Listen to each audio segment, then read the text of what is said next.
Movie की शुरू में हम दो भाइयों को देखते हैं जो अपनी माँ को कब्र में दफना रहे होते हैं। उनमें से एक का नाम ओवेन होता है और दूसरे का नाम ओसबोलेन होता है। तभी वहाँ पर एक कार आकर रुकती है।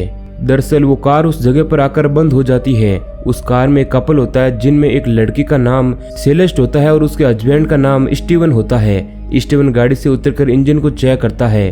तभी उसके पीछे ओवन का भाई ओसबोलेन आ जाता है जो उसे पीट कर बेहोश कर देता है। अब ये देखकर सेलेस्ट बहुत ही ज्यादा डर जाती है और वो स्टीवन के पास आकर रोने लगती है। तभी ओसबोलेन उसे भी पकड़ देता है। जब सेलेस्ट को होश आता है तो अपने आप को बंधा हुआ पाती है। तभी उसके पास ओवन आता है जो उसे कहता है कि तुम मुझे बहुत अच्छी लगती हो, इसलिए मैं तुम्हें बाकी लोगों की तरह नहीं मारूंगा बल्कि तुम्हें जिंदा रखूंगा ताकि तुम एक बच्चे को जन्म दे सको। अब ये सुनकर वो घबरा जाती है क्योंकि वो समझ जाती है कि उसके साथ बहुत ही बुरा होने वाला है। दूसरी ओर हम ओसबोलेन को देखते हैं जो स्टीवन की बॉडी को काट रहा होता है और इधर सेलेस्ट बंधी हुई होती है। तभी उसे एक दरवाजे के पीछे से किसी की आवाज आती है जिसमें उन दोनों का भाई बंधा हुआ था।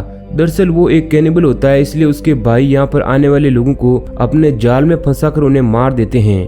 अब इसके बाद कहानी में कुछ महीने बीत जाते हैं और हम ओवेन को देखते हैं जो पिंजरे में कैद सेलेस्ट के लिए मिल्क लेकर आता है। तब हम देखते हैं कि वो लड़की अब प्रेग्नेंट होती है। इसका मतलब उन्होंने उसे प्रेग्नेंट कर दिया है ताकि वो अपनी पीढ़ी को आगे बढ़ा सकें। ओवेन उसे एक बिस्तर पर सुलाकर वहां से चला जाता है।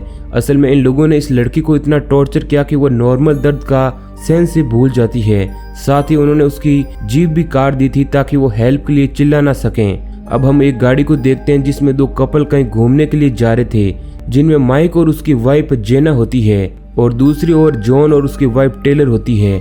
तभी चलते हुए उनकी गाड़ी अचानक से रुक जाती है क्योंकि उस गाड़ी का इंजन भी खराब हो चुका था। तब हमें माइक और जेना की बातों से पता चलता है कि उनकी रिलेशनशिप ठीक नहीं चल रही है।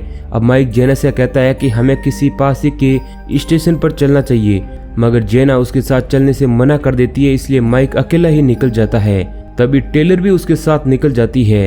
अब हम ओवेन को देखते हैं जो किसी जानवर की चमड़ी को छील रहा होता है। तभी कमरे में बंद वो लड़का चिल्लाता है क्योंकि उसे खाने में किसी इंसान का मीट चाहिए था। तब ओवेन उसे कहता है कि तुम्हें इसे ही खाना होगा, लेकिन बहुत ही जल्द हम तुम्हारे लिए कुछ ना कुछ ढूंढ कर लाएंगे। दूसरी ओर जेना जॉन से कहती है कि मैं जंगल में फ्रेश होने के लिए जा रही हूँ। जब वो थोड़ी सी आगे जाती है तब उसका पैर एक तार से टकराता है जिससे ओवेन के घर में एक घंटी बजती है और वो तुरंत वहां से निकल जाता है। दूसरी ओर माइक चलते हुए टेलर को घूर रहा होता है। तब टेलर उससे कहती है कि क्या जेना सच में कार में ही रुकने वाली है। तब माइक कहता है कि हाँ, और उसके बाद वो जंगल में जाकर रोमांस करने लगते हैं। इसका मतलब वो दोनों ही अपने अपने पार्टनर्स को चीट कर रहे होते हैं और इसलिए जेना माइक से हेट करती है।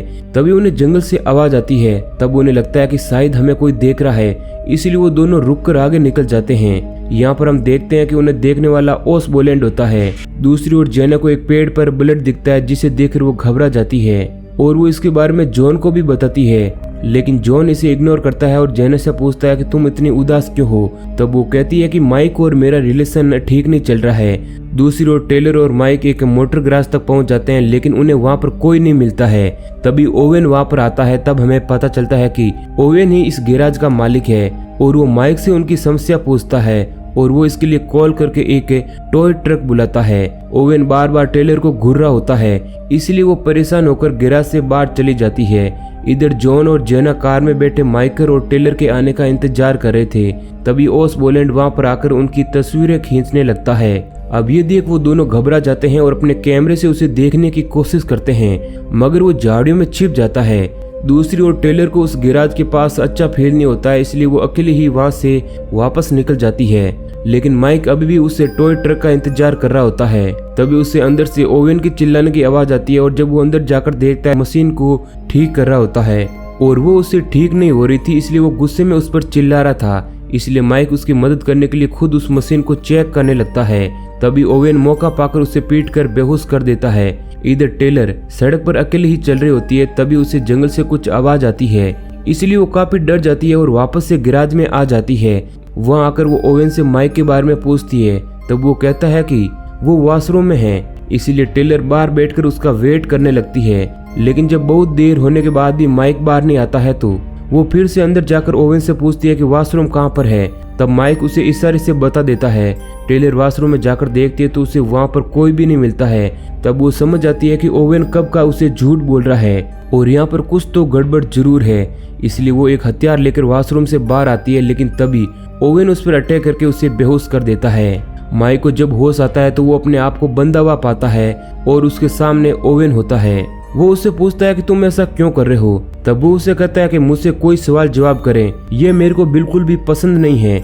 और अब वो माइक को एक फोटो दिखाता है जिसमें माइक और जेना होते हैं। ओवेन उससे कहता है कि ये फोटो मुझे तुम्हारे वॉलेट से मिली है और इसमें जो लड़की है वो तुम्हारे साथ आने वाली लड़की नहीं है। इसका मतलब तुम अपनी वाइफ के साथ चीट कर रहे हो और इसके लिए तुम्हें सजा जरूर मिलेगी। दूसरी ओर जॉन और जेना भी परेशान होकर गैराज की ओर निकल जाते हैं। तभी मार्ग में उन्हें एक फोटो मिलती है जिसमें माइक और टेलर एक दूसरे को किस कर रहे थे। उस फोटो को देखकर जॉन रोने लगता है और जेना से कहता है कि वो लोग हमें धोखा क्यों दे रहे हैं। तभी वहाँ पर ओसबोलैंड आ जाता है जो जॉन पर अटैक कर देता है। इसलिए जेना वहाँ से डरकर भाग जाती है। ओसबोलैंड जॉन के दोनों पैरों पर कट लगा देता है ताकि वो वहाँ से भाग ना पाए। इसके बाद वो जेना को ढूंढने लगता है, लेकिन वो एक पेड़ के पीछे छिप जाती है। इसलिए वो वापस जॉन के पास आता है और एक पत्थर से पीटकर उसे बेहोश कर देता है। दूसरी ओर ओवेन माइक की बॉडी को लेकर अपने घर जा रहा था। तभी रास्ते में जेना उसकी गाड़ी रोककर हेल्प मांगती है। तब ओवेन उसे कहता है कि यहाँ पास ही में मेरा घर है, तुम मेरे साथ चलो, जहाँ से तुम पुलिस को कॉल कर सकती हो। जेना उस पर यकीन करके गाड़ी में बैठ जाती है। जब घर जाकर जेना कॉल करने लगती है तब ओवेन उसे गन पॉइंट पर ले लेता है और कहता है कि तुमने एक गलत आदमी से हेल्प मांगी है। इसलिए जेना डर जाती है और फोन को नीचे रख देती है। अब ओवेन उससे कहता है कि आज से तुम मेरी गुलाम हो, इसलिए जैसा मैं कहूँगा तुम्हें वैसा ही करना पड़ेगा, नहीं तो मैं तुम्हें मार दूंगा। अब वो जेना को गाड़ी से माइक की बॉडी बाहर निकालने के लिए कहता है और जब जेना ऐसा करने से मना करती है तो वो उसे धमकाता है, जिससे जेना डर के मारे माइक की बॉडी को बाहर निकालती है।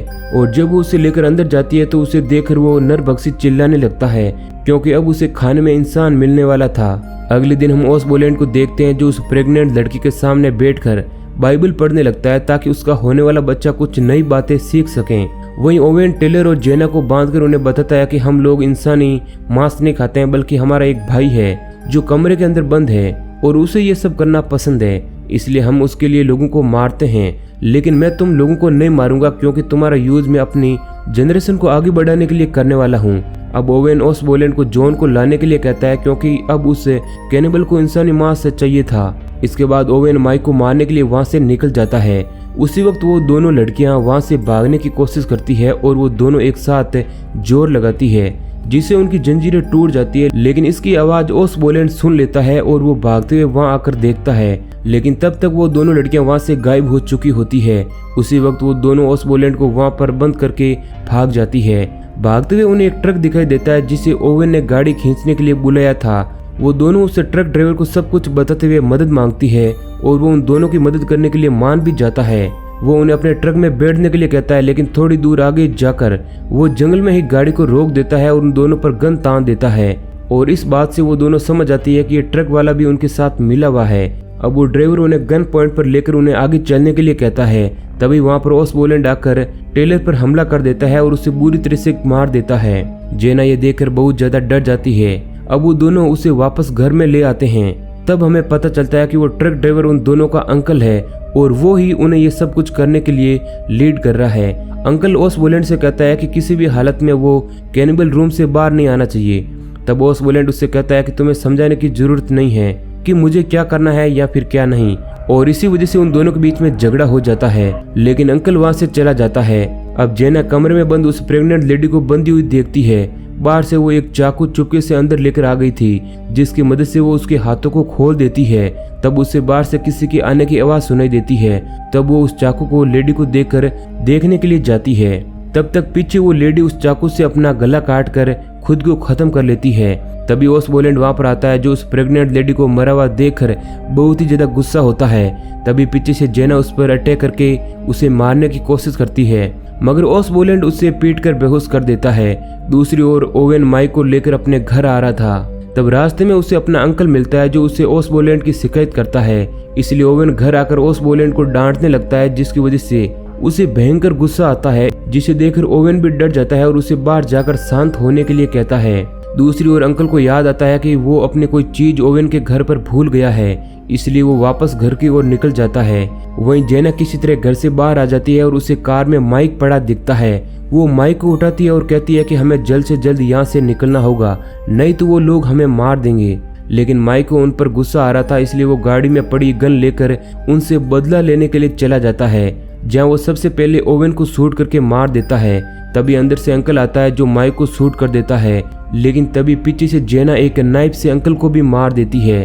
उसी वक्त वहाँ पर ओसबोलेंड भी आ जाता है, जो उन सबको मरा हुआ देखकर और भी ज्यादा गुस्से में आ जाता है और अंदर जाकर उस नरभक्षी आदमी को फ्री कर देता है, जो कि एक अजीब सा क्रीचर होता है। वो अब जेना पर अटैक कर देता है, लेकिन जेना उसे पीट कर वहाँ से भागने लगती है। उसी वक्त ओसबोलेंड उससे जेना का पीछा करने के लिए कहता है और वो जेना को ट्रेस करने लगता है, मगर जेना एक गाड़ी में बैठ जाती है और उसे स्टार्ट करने ही वाली होती है कि ओसबोलेंड उसे शूट कर देता है, जिसे वो क्रीचर गाड़ी में घुसकर उसे खा जाता है। और एंड में हम ओसबोलेंड को देखते हैं जो अपने अंकल की बॉडी के टुकड़े कर रहा होता है और इसी सीन के साथ मूवी एंड हो जाती है। तो दोस्तों, अगर ये आपको कहानी पसंद आई है तो वीडियो को लाइक और चैनल को सब्सक्राइब जरूर करना। ऐसे ही और इंटरेस्टिंग वीडियो पाने के लिए हमारे चैनल को सब्सक्राइब करें।